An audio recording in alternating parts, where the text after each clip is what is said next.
Hi ಸ್ನೇಹಿತರೆ, ಎಲ್ಲರಿಗೂ ನಮಸ್ಕಾರ. SPUK ಸ್ಟುಡಿಯೋ ಯೂಟ್ಯೂಬ್ ಚಾನಲ್ಗೆ ತಮಗೆಲ್ಲರಿಗೂ ಸ್ವಾಗತ ಸುಸ್ವಾಗತ. ಇವತ್ತಿನ ಈ ಒಂದು ವಿಶೇಷ ವಿಡಿಯೋದಲ್ಲಿ ತಮಗೆ ಒಂದು ಅದ್ಭುತವಾದ ಸುದ್ದಿ ತಂದಿದ್ದೇನೆ. ತಮ್ಮ ರೇಷನ್ ಕಾರ್ಡ್ ಅಲ್ಲಿರುವ ಪ್ರತಿಯೊಬ್ಬ ಸದಸ್ಯರು KYC ಕಡ್ಡಾಯವಾಗಿ ಮಾಡಿಸಲೇಬೇಕು ಎಂಬ ಸುದ್ದಿಯು ಸಾಮಾಜಿಕ ಜಾಲತಾಣದಲ್ಲಿ ತುಂಬ ಹರಿದಾಡುತ್ತಿದೆ. ಸ್ನೇಹಿತರೆ, ನಿಮ್ಮ ಪಡಿತರ ಚೀಟಿಯಲ್ಲಿರುವ ಸದಸ್ಯರು KYC ಮಾಡಿಸಲೇಬೇಕಾ? KYC ಹೇಗೆ ಮಾಡಿಸಬೇಕು, ಎಲ್ಲಿ ಮಾಡಿಸುವುದು, KYC ಆಗಿದೆಯಾ ಇಲ್ಲ ಅಂತ ಹೇಗೆ ಚೆಕ್ ಮಾಡೋದು? ನೀವು ಮನೆಯಲ್ಲೇ ಕುಂತು ಚೆಕ್ ಮಾಡ್ಕೊಬಹುದು.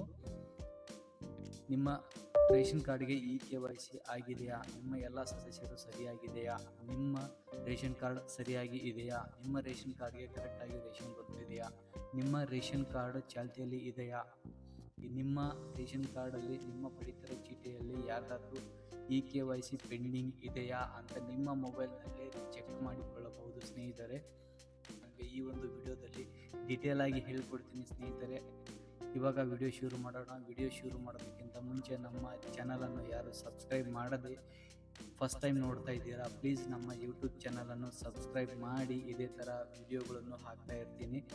ಹಾಗೂ ನಿಮ್ಮ ಫ್ರೆಂಡ್ಸಿಗೂ ಶೇರ್ ಮಾಡಿ, ಪಕ್ಕದಲ್ಲಿರುವ ಬೆಲ್ ಬಟನನ್ನು ಕ್ಲಿಕ್ ಮಾಡಿ, ಹಾಗೂ ವಿಡಿಯೋನ ಕೊನೆಯವರೆಗೂ ನೋಡಿ. ವಿಡಿಯೋ ಶುರು ಮಾಡೋಣ ಬನ್ನಿ ಸ್ನೇಹಿತರೆ. ನಾನು ಮೊದಲಿಗೆ ಈ ಒಂದು ವೆಬ್ಸೈಟ್ನ ಓಪನ್ ಮಾಡಿದ್ದೀನಿ. ಯಾವುದಪ್ಪ ಅಂದರೆ dfpd.gov.in ಅಂತೇಳಿ.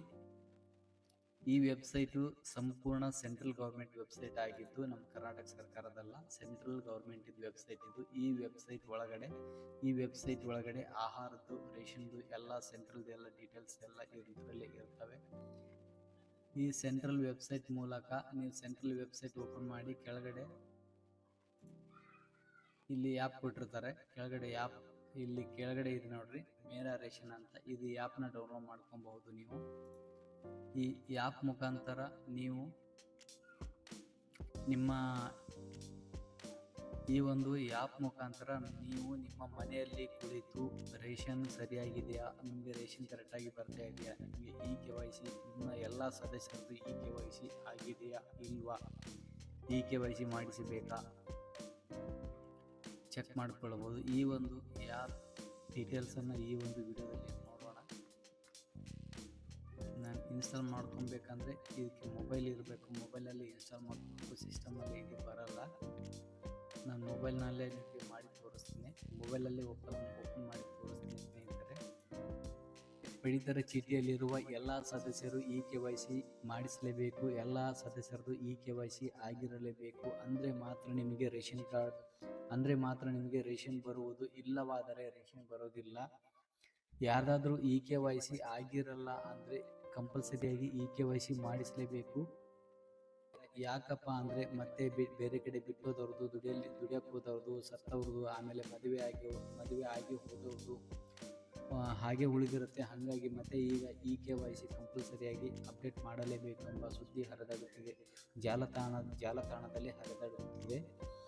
ತಾವು ಕೂಡ ಚೆಕ್ ಮಾಡ್ಕೋಬಹುದು. ನಿಮ್ಮ ಮನೆಯಲ್ಲಿ ಕುಂತು ರೇಷನ್ ಕಾರ್ಡಲ್ಲಿ ಎಲ್ಲರದ್ದು KYC ಇದೆಯಾ ಇಲ್ವಾ ಅಂತ ಚೆಕ್ ಮಾಡ್ಕೊಳ್ಳಿ. ಸಪೋಸ್ ರೇಷನ್ ಕಾರ್ಡಲ್ಲಿ KYC ಆಗಿಲ್ಲ ಅಂದರೆ ಹತ್ತಿರದ ಗ್ರಾಮ ಒನ್ ಕೇಂದ್ರಕ್ಕೆ, ಕರ್ನಾಟಕ ಒನ್ ಕೇಂದ್ರಕ್ಕೆ, ಹತ್ತಿರದ CSC ಸೆಂಟರ್ಗೆ ಹೋಗಿ ತಾವು KYCನ ಅಪ್ಡೇಟ್ ಮಾಡಿಸ್ಕೊಳ್ಬೇಕು. ಸ್ನೇಹಿತರೆ, ಅದರಲ್ಲಿ KYC ಜೊತೆಗೆ ನೀವು ರೇಷನ್ ಕಾರ್ಡ್ನ ಅಪ್ಡೇಟ್ ತಿದ್ದುಪಡಿ ಕೂಡ ಅಪ್ಡೇಟ್ ಕೂಡ ಮಾಡ್ಕೊಬೋದು. ಆ ವಿಳಾಸ ಬದಲಾವಣೆ ಅಥವಾ ಸದಸ್ಯರ ಫೋಟೋ ಅಪ್ಡೇಷನ್, ಆಮೇಲೆ ಹೆಸರು ತಿದ್ದುಪಡಿ, ಸದಸ್ಯರ ಫೋಟೋ ಅಪ್ಡೇಷನ್ನು. ಸದ್ಯಕ್ಕೆ ಯಾರಾದರೂ ಆಧಾರ್ ಕಾರ್ಡಲ್ಲಿ ಆ ಫೋಟೋ ಬದಲಾವಣೆ ಮಾಡಿದ್ದೀರಾ ಅಂದರೆ ರೇಷನ್ ಕಾರ್ಡಲ್ಲಿ ಕೂಡ ಫೋಟೋ ಬದಲಾವಣೆ ಮಾಡಿಸಿಕೊಳ್ಳಿ. ನೀವು ಮನೆಯಲ್ಲಿ ಕುಂತು ನಿಮ್ಮ ಮೊಬೈಲ್ನಲ್ಲೇ ನಿಮ್ಮ KYC ಆಗಿದೆಯಾ ಇಲ್ಲ ಅಂತ ಚೆಕ್ ಮಾಡಿಕೊಳ್ಳಬಹುದು. ಫಸ್ಟಿಗೆ ಏನಪ್ಪ ಅಂದರೆ ನೀವು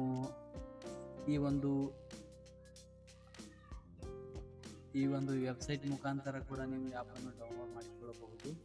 ಈ ಒಂದು ಸೆಂಟ್ರಲ್ ಗೌರ್ಮೆಂಟ್ ವೆಬ್ಸೈಟ್ ಬಂದರೆ ಕೆಳಗಡೆ ಏನಿದೆ ಮೇರಾ ರೇಷನ್ ಅಂತ ಇರುತ್ತೆ. ಇಲ್ಲ ಅಂದರೆ ಪ್ಲೇಸ್ಟೋರಲ್ಲಿ ಕೂಡ ಸಿಗುತ್ತೆ ನಿಮಗೆ. ಪ್ಲೇಸ್ಟೋರ್ನಲ್ಲಿ ಮೇರಾ ರೇಷನ್ ಅಂತ ಹೊಡಿಬೇಕು. ಇಲ್ಲಿ ಮೇರಾ ರೇಷನ್ 2.0 ಮೇರಾ ರೇಷನ್ ಆ್ಯಪ್ನ ಕ್ಲಿಕ್ ಮಾಡ್ಕೊಳ್ಳಿ. ಮೇರಾ ರೇಷನ್ ಆ್ಯಪ್ ಸರ್ಚ್ ಮಾಡಿದ ನಾನು ಇವಾಗ ಇವಾಗ ಇನ್ಸ್ಟಾಲ್ ಮಾಡಿದ್ವಿ, ಇದನ್ನು ಅನ್ಇನ್ಸ್ಟಾಲ್ ಮಾಡ್ತೀನಿ ಸದ್ಯಕ್ಕೆ. ಇನ್ನೊಂದು ಸಾರಿ ನಿಮಗೆ ಪೂರ್ತಿಯಾಗಿ ಡೀಟೇಲ್ಸ್ ಆಗಿ ತೋರಿಸುತ್ತೇನೆ ಫಸ್ಟಿಂದನೇ. ಇವಾಗ ಮೇರಾ ರೇಷನ್ ಬಂತಲ್ವಾ, ಹೀಗೆ ಸರ್ಚ್ ಮಾಡಿ, ಸರ್ಚಲ್ಲಿ ಮೇರಾ ರೇಷನ್ ಅಂತ ಕೊಡಿ. ಮೇರಾ ರೇಷನ್ ಅಂತ ಕೊಟ್ಟರೆ ಕ್ಲಿಕ್ ಮಾಡಿ. ಮೇರಾ ರೇಷನ್ ಕೊಟ್ಟಾಗ ಈ ಒಂದು ಆ್ಯಪ್ ಬರುತ್ತೆ. ಈ ಒಂದು ಆ್ಯಪ್ನ ಓಪನ್ ಮಾಡಿ ಡೀಟೇಲ್ಸನ್ನು ನೋಡಿಕೊಂಡು ಈ ಒಂದು ಆ್ಯಪ್ನ ಇನ್ಸ್ಟಾಲ್ ಮಾಡ್ಕೊಳ್ಳಿ. ಈ ಒಂದು ಆ್ಯಪ್ ಇನ್ಸ್ಟಾಲೇಷನ್ ಆದ ನಂತರ ನಾನು ಇವಾಗ ಆ್ಯಪ್ನ ಇನ್ಸ್ಟಾಲೇಷನ್ ಮಾಡ್ತಾ ಇದ್ದೀನಿ. ನಿಮಗೆ ಪೂರ್ತಿ ಡೀಟೇಲ್ ಆಗಿ ಮಾಹಿತಿ ಕೊಡ್ತೀನಿ ಈ ಆ್ಯಪ್ ಬಗ್ಗೆನ. ಈ ಆ್ಯಪಲ್ಲಿ ಏನೇನಿರುತ್ತೆ, ಈ ಆ್ಯಪ್ ಮುಖಾಂತರ ನೀವು ಏನೇನು ಮಾಡ್ಕೊಬಹುದು. ರೇಷನ್ ಕಾರ್ಡ್ ತಿದ್ದುಪಡಿ, ಆಮೇಲೆ ಸೇರ್ಪಡೆ, ration card cancellation, ration card transfer, ಆಮೇಲೆ ರೇಷನ್ ಕಾರ್ಡಲ್ಲಿ KYC, ಆಮೇಲೆ ವಿಳಾಸ ಬದಲಾವಣೆ, ಪಡಿತರ ಅಂಗಡಿ ಬದಲಾವಣೆ ಎಲ್ಲನೂ ಈ ಒಂದು ಆ್ಯಪ್ ಮುಖಾಂತರ ಮಾಡ್ಕೊಬಹುದು. ನೋಡೋಣ ಇವಾಗ ಒಂದೊಂದು ಈ ಒಂದು ಆ್ಯಪ್ ಓಪನ್ ಮಾಡ್ತೀನಿ. ಓಪನ್ ಮಾಡಿ ನೋಡೋಣ. ಜಸ್ಟ್ ನಿಮ್ಮ ಫೋನಲ್ಲೇ ಕೂಡ ಮಾಡ್ಕೊಬಹುದು ಎಲ್ಲನೂ ಡೀಟೇಲ್ಸು. ಫಸ್ಟಿಗೆ ಇವಾಗ ಆ್ಯಪ್ ಇನ್ಸ್ಟಾಲೇಷನ್ ಆಯಿತು, ಓಪನ್ ಆಯಿತು. ಇಂಗ್ಲೀಷ್ ಅಂತ ಸೆಲೆಕ್ಟ್ ಮಾಡಿ ನೆಕ್ಸ್ಟ್ ಅಂತ ಕೊಟ್ಟೆ. ನೆಕ್ಸ್ಟ್ ಅಂತ ಕೊಟ್ಟಾಗ ಈ ರೀತಿ ರೇಷನ್ ಕಾರ್ಡ್ ಅಂತ ಬರುತ್ತೆ. ಈ ರೀತಿ ಬಂದು ನಾನು ಗೆಟ್ ಸ್ಟ್ಯಾಂಡರ್ಡ್ ಅಂತ ಕೊಡ್ತೀನಿ. ಈ ಥರ ಓಪನ್ ಆಯಿತು.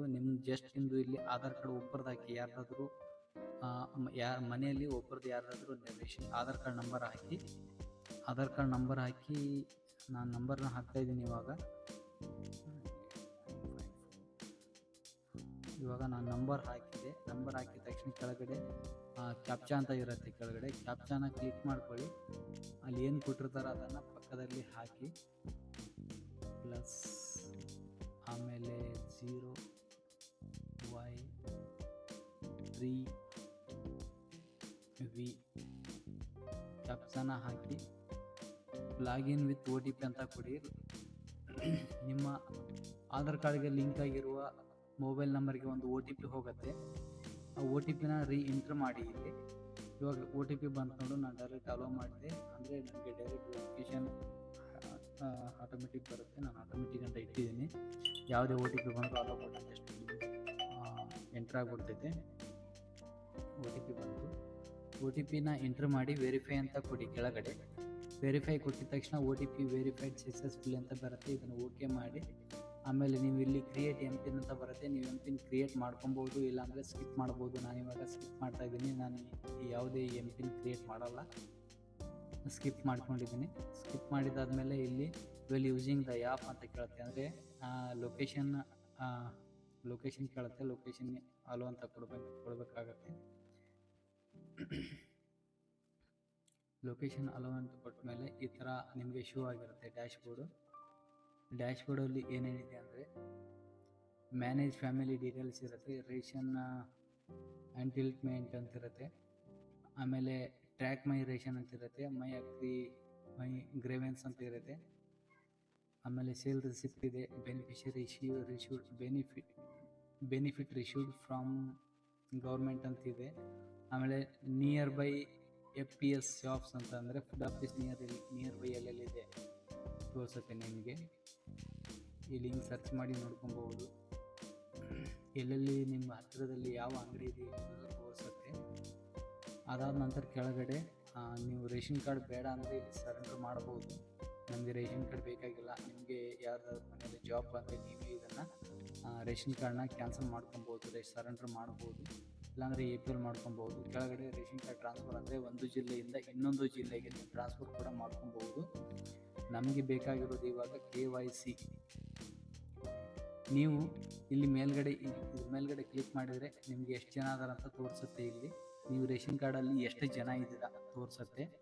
ಈ ಒಂದು ರೇಷನ್ ಕಾರ್ಡಲ್ಲಿ 5 ಜನ ಇದ್ದಾರೆ. ಮತ್ತೆ ಕ್ಲಿಕ್ ಮಾಡಿದ್ರೆ ಡೀಟೇಲ್ಸ್ ಎಲ್ಲ ಬಂತು. ಇವಾಗ ಇಲ್ಲಿ ಮ್ಯಾನೇಜ್ ಫ್ಯಾಮಿಲಿ ಡೀಟೇಲ್ಸ್ ಅಂತ ಇದೆ ಅಲ್ವಾ, ಅದ್ರ ಮೇಲೆ ಕ್ಲಿಕ್ ಮಾಡೋಣ. ಇದ್ರ ಮೇಲೆ ಕ್ಲಿಕ್ ಮಾಡಿದ ತಕ್ಷಣ ಇಷ್ಟೆಲ್ಲ ಮೆಂಬರ್ಸ್ ಎಲ್ಲ ಡೀಟೇಲ್ಸ್ ಓಪನ್ ಆಗುತ್ತೆ. ಅವ್ರದ್ದು ಆಧಾರ್ ಕಾರ್ಡ್ ನಂಬರ್ ಮತ್ತು ಮೆಂಬರ್ ID ಮತ್ತು ಅವ್ರದ್ದು ಮೊಬೈಲ್ ನಂಬರ್ ಓಪನ್ ಆಗುತ್ತೆ. ಈ ಥರ ಓಪನ್ ಆದಾಗ ನೀವು ಇಲ್ಲಿ ಆಧಾರ KYC ಅಂತ ಇದೆ. ಆಧಾರ KYC ಗ್ರೀನ್ ಅಂತ ಬಂದಿದೆ. KYC verified. ಯಾರ್ದೆಲ್ಲ KYC ಆಗಿದ್ದರೆ ವೆರಿಫೈಡ್ KYC ಅಂತ ಗ್ರೀನಲ್ಲಿ ಬಂದಿರುತ್ತೆ. ಯಾರಾದರೂ KYC ಆಗಿರಲ್ಲ ಅಂದರೆ ಇಲ್ಲಿ ನಿಮಗೆ ತೋರಿಸ್ತಿರುತ್ತೆ ಆಲ್ರೆಡಿ ವೆರಿಫೈಡ್ ನಾಟ್ ವೆರಿಫೈಡ್ ಅಂತ ಬಂದಿರುತ್ತೆ. ಇದರಲ್ಲಿ ಎಲ್ಲಾನು KYC ಆಗಿದೆ. ಈ ಒಂದು ಕಾರ್ಡ್ನಲ್ಲಿ ಎಲ್ಲಾನು KYC ಆಗಿದೆ. ಇಲ್ಲಿ KYC ಆಗಿಲ್ಲ ಅಂದರೆ ನಿಮಗೆ ಇದ್ರ ಮೇಲೆ ಕ್ಲಿಕ್ ಮಾಡಿದ್ರೆ ಓಪನ್ ಆಗುತ್ತೆ. ಇಷ್ಟು ಕ್ಲಿಕ್ ಮಾಡಿದ ತಕ್ಷಣ do you like to update family members ಅಂತ ಕೇಳುತ್ತೆ. ಎಸ್ ಅಂತ ಕೊಟ್ಟರೆ ಪೂರ್ತಿ ಡೀಟೇಲ್ಸ್ ಎಲ್ಲ ಓಪನ್ ಆಗುತ್ತೆ. ಇಷ್ಟೆಲ್ಲ ಓಪನ್ ಆಗುತ್ತೆ. ನೀವು ಈ ಡೀಟೇಲ್ ಎಲ್ಲ ಫಿಲ್ ಮಾಡಿಕೊಂಡು ಅದು ಡೀಟೇಲ್ಸ್ ಏನೇನು ಕೇಳುತ್ತೆ ಎಲ್ಲನೂ ಫಿಲ್ ಮಾಡಿದ ತಕ್ಷಣ ಕೆಳಗಡೆ ನೆಕ್ಸ್ಟ್ ಅಂತ ಕೊಡಬೇಕಾಗತ್ತೆ. ನೆಕ್ಸ್ಟ್ ಅಂತ ಕೊಟ್ಟರೆ ಅವ್ರದ್ದು ಸಬ್ಮಿಟ್ ಡೀಟೇಲ್ಸ್ ಎಲ್ಲ ಸಬ್ಮಿಟ್ ಆಗುತ್ತೆ. ಈ ಥರನೂ ಮಾಡ್ಕೊಬಹುದು. ನೀವು 1 to 9 ಸ್ಟೆಪ್ಸ್ ಇದ್ದಾವೆ ಇದ್ರೊಳಗಡೆ.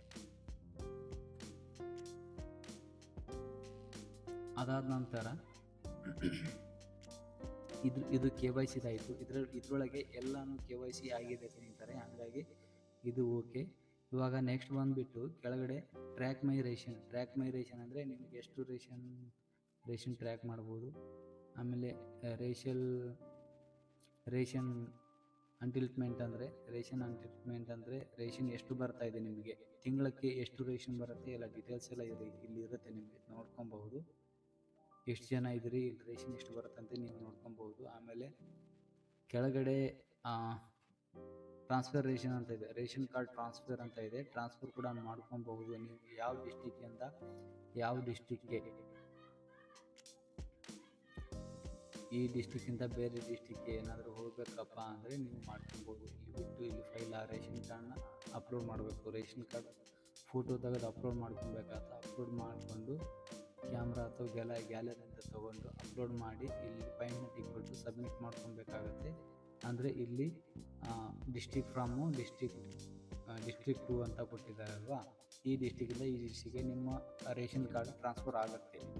ಟ್ರಾನ್ಸ್ಫರ್ ಆದ ನಂತರ ನೀವು ಅಲ್ಲಿ ಹೋಗಿ ಫುಡ್ ಆಫೀಸರ್ಗೆ ಭೇಟಿ ನೀಡಿ ಅಲ್ಲಿ ರಿಕ್ವೆಸ್ಟ್ ಹೋಗಿರುತ್ತೆ, ಅವ್ರ ಕಡೆ ರಿಕ್ವೆಸ್ಟ್ ಹೋಗಿರುತ್ತೆ. ನೀವು ರೇಷನ್ ಕಾರ್ಡ್ ಅಲ್ಲಿ ಸಬ್ಮಿಟ್ ಮಾಡಿ ನೀವು ಅಲ್ಲಿರೋ ರೇಷನ್ ಕಾರ್ಡ್ನ ತೊಗೊಬಹುದು ಸ್ನೇಹಿತರೆ. ನೋಡಿ, ಇವಾಗ ಈ KYC ಬಗ್ಗೆ, ಈ ಒಂದು ಆ್ಯಪಿನ ಬಗ್ಗೆ ಡೀಟೇಲ್ಸ್ ಎಲ್ಲ ನೋಡಿದ್ದಾಯಿತು ಸ್ನೇಹಿತರೆ. ಈ ಒಂದು ವಿಡಿಯೋ ನಿಮಗೆ ಇಷ್ಟ ಆಗಿದೆ ಅಂತ ಅಂದ್ಕೊಂಡಿದ್ದೀನಿ. ಇದೇ ಥರ ವಿಡಿಯೋಸ್ಗಳಿಗಾಗಿ ನಮ್ಮ ಚಾನಲನ್ನು ಸಬ್ಸ್ಕ್ರೈಬ್ ಮಾಡಿ, ಶೇರ್ ಮಾಡಿ, ಹಾಗೂ ಪಕ್ಕದಲ್ಲಿರುವ ಬೆಲ್ ಬಟನ್ ಒತ್ತಿ. ನಾವು ಮಾಡೋ ಮೊದಲ ವಿಡಿಯೋ ನಿಮಗೆ ತಲುಪುತ್ತದೆ.